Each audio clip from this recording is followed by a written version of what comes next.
What is up, you guys? Marty McFly coming at you, bringing you guys the merch. Today, we're going to talk about a couple vinyl pickups.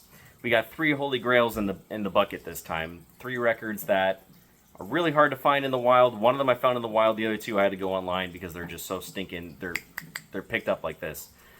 Really happy to get them. I know some people don't like the term holy grail when it comes to talking about like records or like a video game that you've been looking for a long time, or books, etc., etc. I think it's cool. I like using the phrase because these are records that meant a lot to me. They're the reason why I am who I am today, especially as a metalhead. Whether it's CDs, guitar picks, posters, going to shows, meeting bands, and getting autographs, and just making tons of memories. I mean, that's why some of these records, I call them holy grails. They mean so much to me, but they're also so hard to get first presses of. They're usually really expensive, and I mean, that's just part of the game. But for me, so 2 of them are represses, unfortunately, but even the represses were hard to find because even the represses were expensive. So to me, it's just cool to be able to have them on vinyl, have them at the house, be able to play them and just jam them and make good memories out of them. One of them is actually an OG copy from the year it came out. It's off of EMI Records. That's all I'm telling you for right now until we actually get to talking about it. But EMI Records, that's a pretty big label if you know the band. And it is a first press from the year it came out in the United States. However, it was made at the Sterling plant in the United States, but it was the year it came out. It's the band's first press coming to America. So it's pretty cool to at least have that. The cover and the spine, everything looks great, but I love getting an older record. There's something about it. It tells a story. When you get a slightly used, beaten up vinyl record, and it still plays great, maybe even a pop or 2, and that's not a big deal, but getting an older record just tells a story. And I actually appreciate that more. I'd rather get a cheaper used, beaten up copy than a brand new, shining repress that's never been touched. I prefer the old beaten up used copies, and I know, and if it's cheaper, that I think it just makes it way more fun.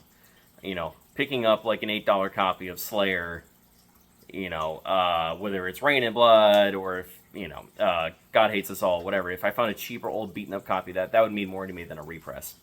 So that's kind of where we're at. The first week as an attending just flew by. It's super nerve-wracking being an attending on your own for the first time, and definitely makes worthwhile when you come home, you smell up to high heaven, you go grab some tunes, and you try to unload, just, decompress, whatever.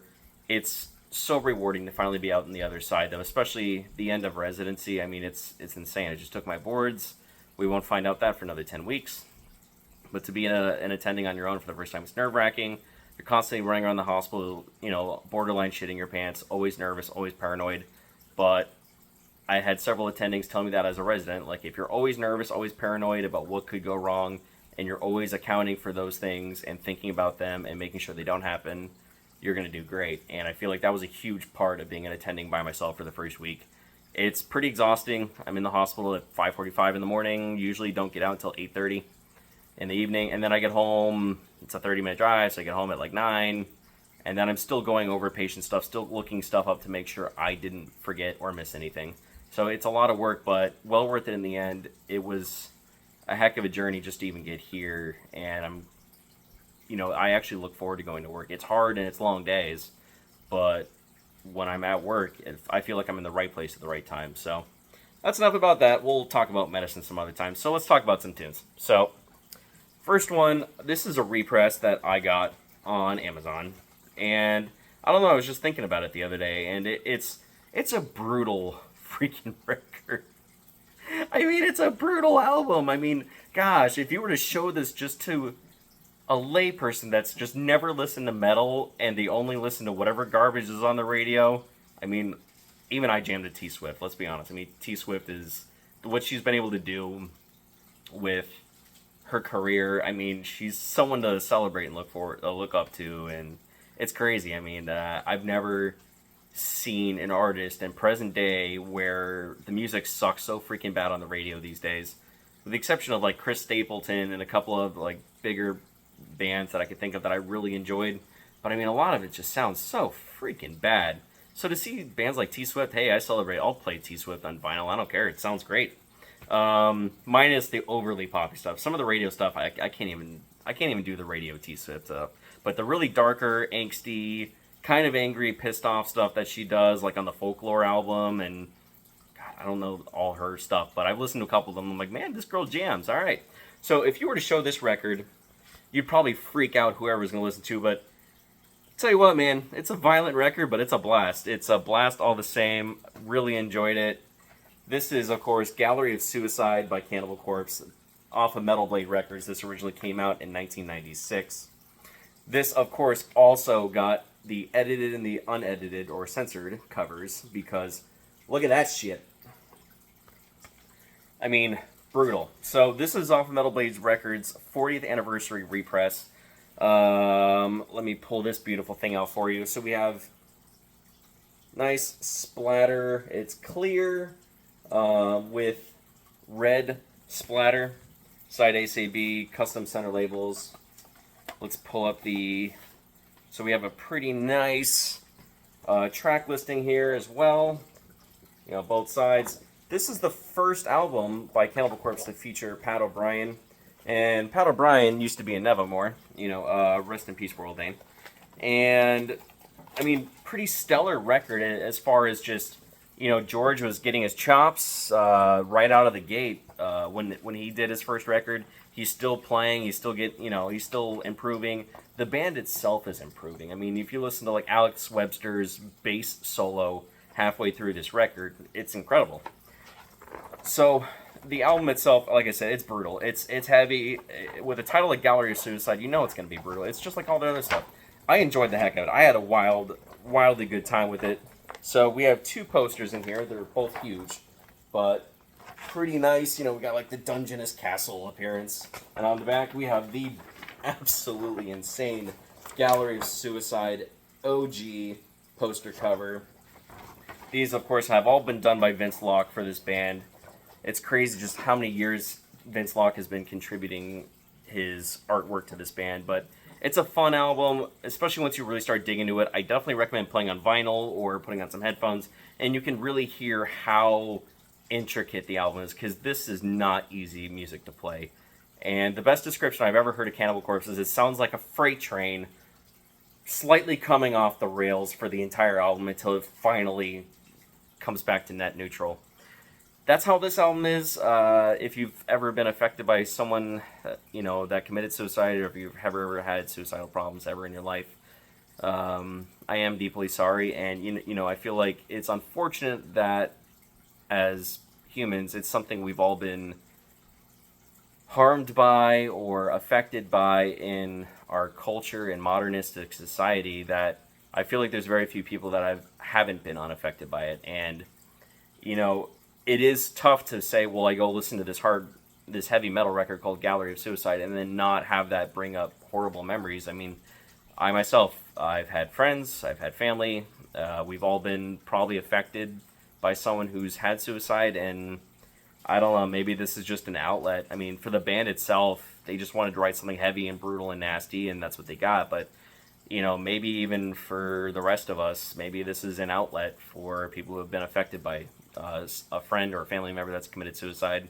or if you've had suicidal thoughts yourself. I'm not saying I could never approve of someone offing themselves because of what they're going through, but obviously if they do, it's because there's a problem and they couldn't get help, or didn't, their problems couldn't be helped, and it's an awful thing that anyone would ever have to go through. So for the rest of us, maybe this is just an outlet, but it's a heavy, pissed off record, man. It's a good place when you just want to kind of go away for an hour and jam to something heavy and forget about the outside world. I mean, this is a pretty good album that does just that, and I feel like heavy metal does that for a lot of people. So some people obviously are going to get super offended by the cover, maybe without understanding what it's all about. I mean, Cannibal Corpse, those guys write albums to be like horror movies. It's fantasy. It's just a different realm. It's basically just horror movies on CD. And that's what the band means to me. I met Paul Mazurkowitz at Inquiry Chair Brewing. Him and I sat down for 3 hours, drank beer, and talked about the legacy of Cannibal Corpse. He's an awesome dude, and we talked about everything, about things that were meaningful to him and the band. And sometimes it's just writing heavy, nasty shit, so that way it can be like listening to a horror movie on tape. But for some of us, it's an outlet. It's a way to get away. And he said, he's like, the amount of fans that have told him how much Cannibal Corpse albums mean to them, the escape, the outlet, just even the music. I mean, they've only gotten better, right? So anyway, that's where that's at. Next up, so a band that I really haven't spent a lot of time with, and it's odd that my first vinyl copy of this band would be an EP, but this is Deceased, Behind the Mourner's Veil. So this is off of Relapse Records. This is an EP that they did. It's 7 songs, side A, side B, but side B, which is called Forever We Must Wander, which is part 5. You have Victims of the Master Plan, 1 through 4. And then you have Forever We Must Wander, which is part 5. So this itself is an EP.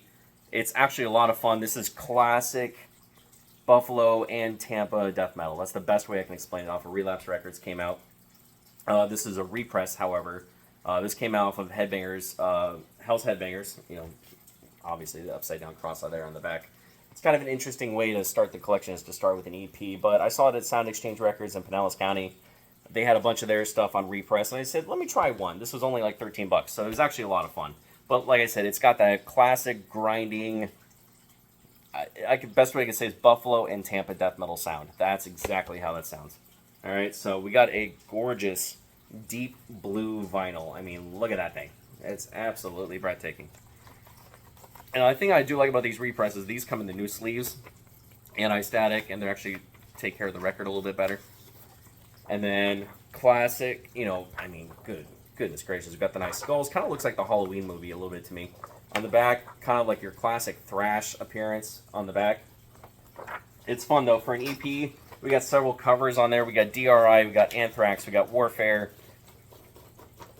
and we got a Tankard cover as well. So it's actually a lot of fun. The Victims of the West Memphis 3, though, I read the story when I got the EP because I think I knew what it was, and I didn't really know what it was. And then I read the story about it, and it's brutal. Read it on your own, I guess, man. It's some heavy shit. It's pretty awful what those people did to those people. Let's give you guys a Grail. That's what you guys have been really waiting for, huh? So this is a gatefold cover. I'm going to opening it for the first time now. This is Law Disputes, somewhere at the bottom of the river between Vega and Altair. So this is the debut album by Law Dispute. This actually came out at the same time of one of their... they have a record series called Here Here, H-E-A-R, and then H-E-R-E. Part 2 of Here Here came out at the same time they were doing this. This came out in No Sleep Records. And I can't believe it. We're opening this at the same time as you guys. So you guys actually get to see it. So like I said, off of No Sleep Records. This is a 2018 repress, and it was actually made in the Czech Republic. Beautiful gatefold, as you can see here, with all of our track listing on the inside of it. And since both albums are the same, I'll go ahead and show it to you. This is the kind of your typical paper, kind of ruddy paper cover for your vinyl, which I will be replacing those. Because of course I am. This comes out on, ooh, hello. So this comes out in this gorgeous gray blue type of marbled appearance. Absolutely breathtaking. There's a little bit of black streaks going in between the marble appearance. Absolutely gorgeous. So what a great way to celebrate this record and actually finally have one of my holy grails. I've wanted this for a long time. If you don't know Law Dispute, this is that era of post-hardcore. It's the only way I can really explain it, but post-hardcore sound. This came out in 2008, around the same time that they released Here Here with Volume 2, which is kind of like their EP series that they did. Classic emo kind of sound, but the best way I can explain this band is if you were to mix spoken word poetry and hardcore music and just thrash them together. The first song, which is actually really short, but it's such a good song, it's called Such Small Hands. They actually have a video for it. The song itself is maybe 2 minutes long, but you really get an idea of what the rest of the record is going to sound like. So, like I said, spoken word poetry with hardcore. When you start going to the deeper into the record, like Said the King to the River, Then Again, Maybe You're Right, Sad Prayers for Guilty Bodies. As you go through the record, you really start picking up on the hardcore elements and the breakdowns and the chugs. and how that sounds. So it's a fun album. Can't recommend it enough. I'm so glad to finally have this great Holy Grail to have in the collection. I'll be playing this for the rest of the night. You can guarantee that. So really excited. There's a couple different ways that they did this cover, but I love the OG cover with the bird, and you have like Orion's belt. You have some of those stars in the background. You have a little canoe down there. And then the back, you know, just a couple splotches here and there. But the first time I ever heard these guys was at a record store in Savannah, Georgia. So it's called Grayface Records and Curiosities. So that's where I heard these guys for the first time on a different record. And once I dug into them, I was hooked. Like I said, it's different. It's not what you would expect from a hardcore band. But it's kind of got a classic emo influence, a little post-hardcore, and then this spoken word poetry thing. Great band. They have their newest record, Panorama, I think came out 2 years ago. That's a fun listen as well. But I'm glad to have the debut album in my collection finally. So, next one. Let's give you guys another one. Let's give you guys another Grail. I probably talked about this one before. It is a repress off of Nuclear Blast Records. Originally came out in Carmageddon in 1991 at the Sunlight Studio album in Sweden, which, if you know Swedish death metal, you know Sunlight. And this, of course, is the ultimate Holy Grail currently for my collection, and that is Like an Ever-Flowing Stream by Dismember. So happy to have it finally. This is the debut album from Dismember, Like an Ever-Flowing Stream. Came out in 1991, Carmageddon Records.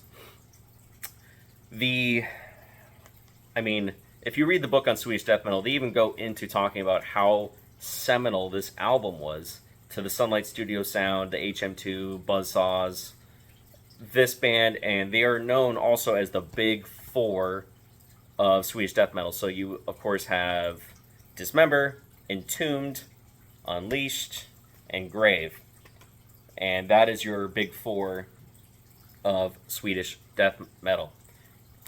Came in 1991. The lyrics are brutal, the sound is brutal, but I love how melodic, strangely, even the first track, Override of the Overture, is just opening up this album for the first time. We did get a beautiful vinyl as well. This is the newest repress that came out in 2023. We have a beautiful marbled appearance with gray and blue and a little bit of black stretches in there as well. And then, of course, we're going to get our little custom insert. A couple nice young blokes right there. Of course. So, like I said, this album, especially for me, the first time I heard it, Override of the Overture, just absolutely floored me. I love the cover probably more than anything.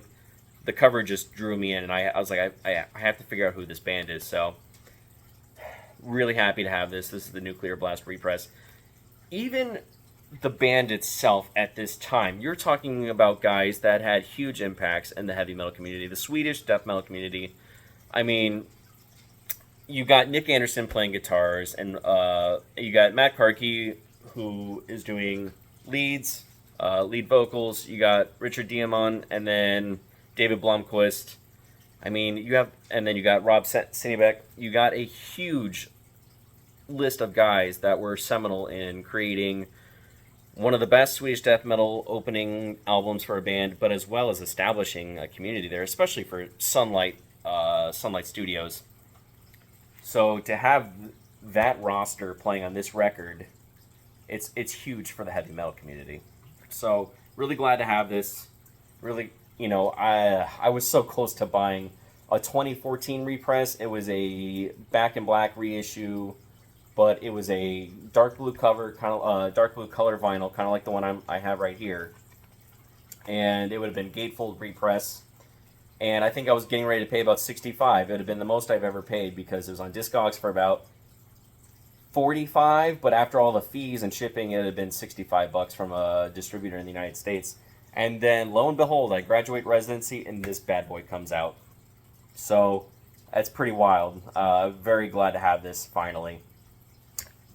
So, this video is going to get cut a little short because we're already at 20 minutes and we're on my cell phone. So I think what we're going to do is I'm going to stop right here.